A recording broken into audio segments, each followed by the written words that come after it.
வணக்கம் ராதிகா. திருவள்ளூர் மாவட்டம் திருத்தணி அடுத்த கொண்டாபுரம் பகுதியில் நேற்று அரசு பள்ளியில் கைப்பிடி சுவர் இடிந்து விழுந்ததில் பள்ளியில் 7ஆம் வகுப்பு படித்து வந்த மோகித் என்ற மாணவன் சம்பவ இடத்திலேயே உடல் நசுங்கி பரிதாபமாக உயிரிழந்த சம்பவம் தமிழகத்தையே அதிர்ச்சிக்குள்ளாக்கியுள்ளது.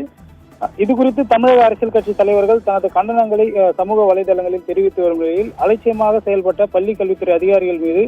வழக்கு பதிவு செய்ய வேண்டும் உள்ளிட்ட பல்வேறு கோரிக்கைகளை வலியுறுத்தி மாணவரின் பெற்றோர் மற்றும் உறவினர்கள் நேற்று கடும் வாக்குவாதத்தில் ஈடுபட்டு மாணவனின் உடலை எடுக்க விடாமல் தடுத்து வந்த நிலையில் ஒரு வழியாக மாணவனின் உடல் திருத்தணி மருத்துவமனைக்கு கொண்டு சென்று உடற்கூறாய்வுக்காக வைக்கப்பட்டுள்ள நிலையில் தமிழக முதலமைச்சர் மாணவன் உயிரிழப்புக்கு இரங்கல் தெரிவித்து முதலமைச்சரின் பொது நிவாரண நிதியிலும் 3 லட்சம் ரூபாய் நிவாரணமாக அறிவித்தார். இந்நிலையில் பார்த்தோம்னால் முதலமைச்சர் அறிவித்த 3 லட்சம் ரூபாய் தங்களுக்கு வேண்டாம், குடும்பத்தில் ஒருவருக்கு அரசு வேலை வேண்டும், அதே போன்று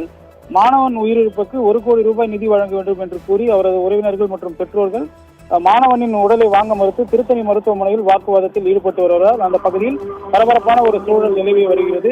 இந்நிலையில் சட்டம் ஒழுங்கு பிரச்சனை ஏற்படுமோ என்ற அச்சத்தில் காவல்துறையினர் 100க்கும் மேற்பட்ட காவல்துறையினர் திருத்தணி அரசு மருத்துவமனையில் குவிக்கப்பட்டுள்ளனர். அதே போன்று வஜ்ரா வாகனங்கள், அதிவிரைவு படையினர், அரசு பேருந்து உள்ளிட்டவை வைத்துக் கொண்டு காவல்துறையினர் குவிக்கப்பட்டுள்ள சம்பவம் அப்பகுதியில் பெரும் பரபரப்பை ஏற்படுத்தியுள்ள நிலையில் அவரது பெற்றோர் அளித்த புகாரின் அடிப்படையில் சம்பந்தப்பட்ட அரசு துணை ஆசிரியர் தியாகராஜன் மற்றும் வட்டார கல்வி அலுவலர், அதே போன்று மாவட்ட கல்வி அலுவலர் மீது பார்த்தோம்னா BNS 106 அதாவது